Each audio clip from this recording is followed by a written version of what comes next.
15 अगस्त 1947 भारत आज़ाद हुआ। हमें बचपन से बताया गया कि ये आज़ादी एक अहिंसक आंदोलन का परिणाम थी। हमें बताया गया कि सत्याग्रह और चरखे ने ब्रिटिश साम्राज्य को घुटने टेकने पर मजबूर कर दिया था। लेकिन क्या ये पूरा सच है? इसका सबसे बड़ा प्रमाण 1956 में मिला, जब पूर्व ब्रिटिश प्रधानमंत्री क्लेमेंट एटली भारत आए थे।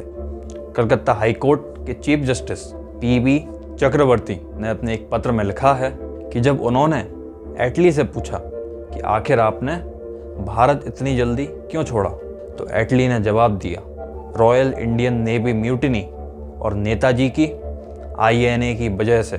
और जब गांधी जी के क्विट इंडिया मूवमेंट प्रभाव के बारे में पूछा गया, तो उन्होंने एक व्यंग्यात्मक मुस्कान के साथ कहा, मिनिमल, बहुत कम। यह एक ब्रिटिश प्रधानमंत्री का कबूलनामा था, जो यह बताता है कि 1946 में असल में क्या हुआ था। ये कहानी है उस विद्रोह की जिसने अंग्रेजों के मन में वो डर पैदा किया जो 90 साल के आंदोलनों ने नहीं किया था। डर अपनी ही सेना के हाथ से निकल जाने का। ये कहानी है फरवरी 1946 की। इतिहास अक्सर वही याद रखता है जो सत्ता के गलियारों में लिखा जाता है, लेकिन कुछ पन्ने ऐसे होते हैं जो जला दिए जाते हैं।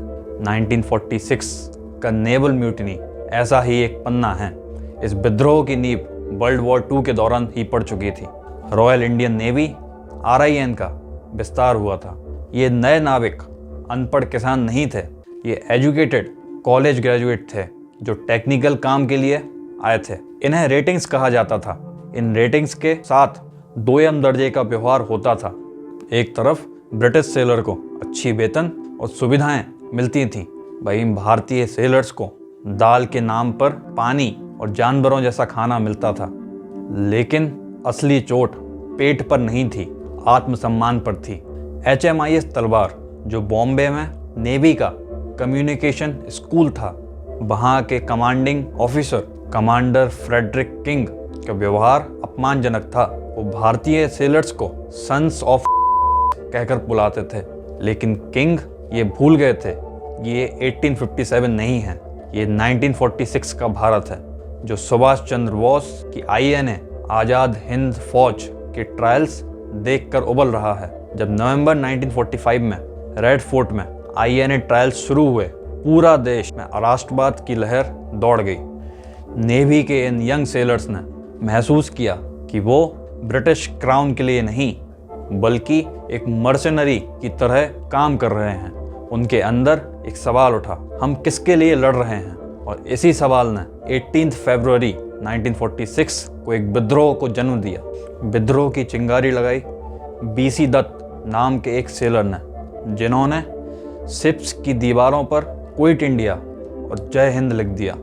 उनकी गिरफ्तारी ने बारूद में आग लगा दी। 18 फरवरी की सुबह HMIS तलवार के 1500 सेलर्स ने खाना खाने से इनकार कर दिया।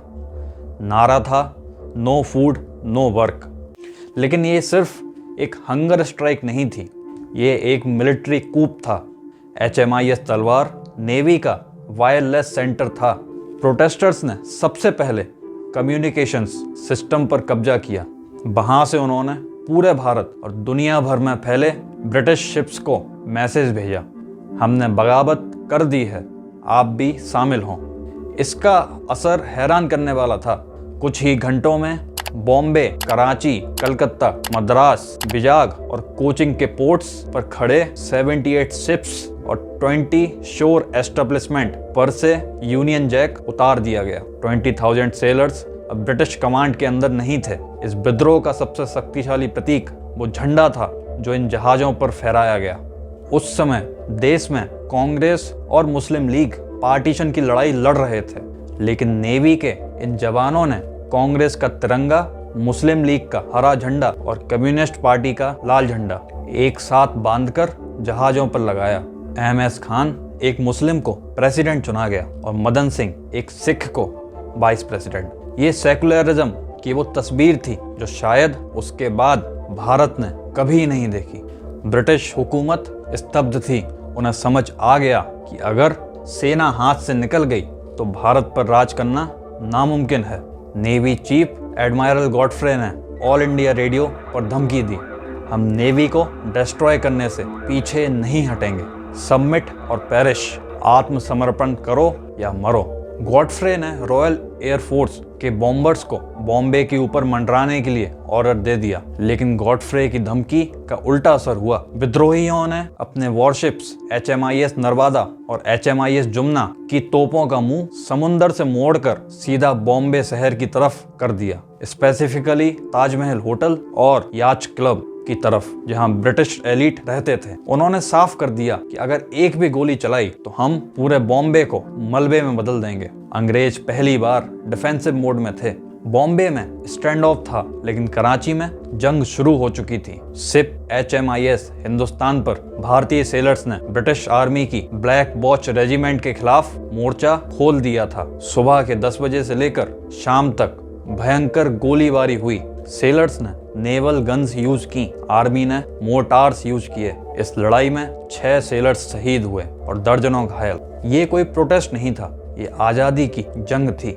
यहाँ एक सवाल उठता है, जब ये जवान आज़ादी के लिए अपनी जान की बाजी लगा रहे थे, तब हमारे नेशनल लीडर्स कहाँ थे? क्या कांग्रेस और मुस्लिम लीग ने इनका साथ नहीं दिया? महात्मा गांधी ने इस विद्रोह को वायलेंट और थॉटलेस बताया। उन्होंने कहा, अगर इन्हें शिकायत है तो नौकरी छोड़ दें, पर हथियार ना उठाएं। मोहम्मद अली जिन्ना ने मुस्लिम सेलर्स को तुरंत सरेंडर करने के आदेश दिए। सरदार वल्लभ भाई पटेल ने सबसे सख्त रुख अपनाया। उन्होंने सेलर्स को लिखा कि वो सरेंडर कर दें। हिस्टोरियंस मानते हैं कि इसके पीछे एक गंभीर राजनीतिक कारण था। 1946 में कांग्रेस और लीग दोनों को दिख रहा था कि अंग्रेज जल्द ही सत्ता उन्हें सौंप देंगे। सरदार पटेल और नेहरू को डर था कि अगर आज सेना ने अंग्रेजों के खिलाफ बगावत की और डिसिप्लिन तोड़ा तो कल वही सेना आज़ाद भारत की सरकार के खिलाफ भी बगावत कर सकती है।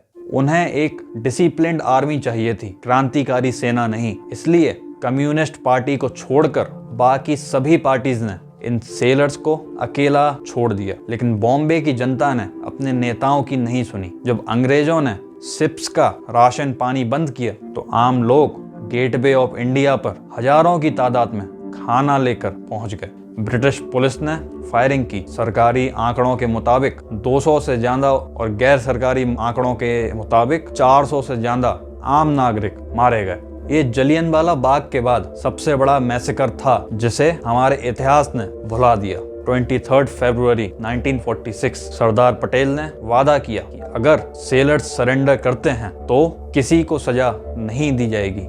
No victimisation. MS खान और मदन सिंह के पास कोई विकल्प नहीं बचा था। फ्यूल खत्म हो रहा था और पॉलिटिकल सपोर्ट 0 था। सरेंडर करते वक्त MS खान के आखिरी शब्द, we surrender to India not to Britain.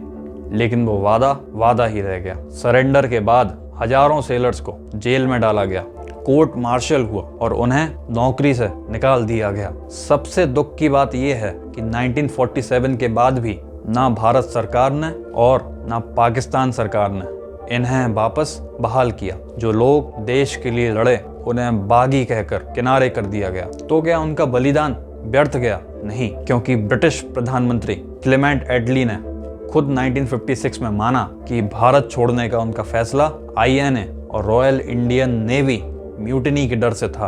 अंग्रेज समझ गए थे कि जिस सेना के दम पर वो 200 साल से राज कर रहे थे वो अब उनकी नहीं रही।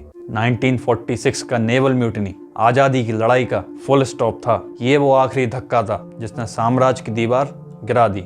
आज जरूरत है कि हम MS खान, मदन सिंह, BC दत्त और उन 400 अनजान शहीदों को वो सम्मान दें जो उन्हें 75 साल पहले नहीं मिला।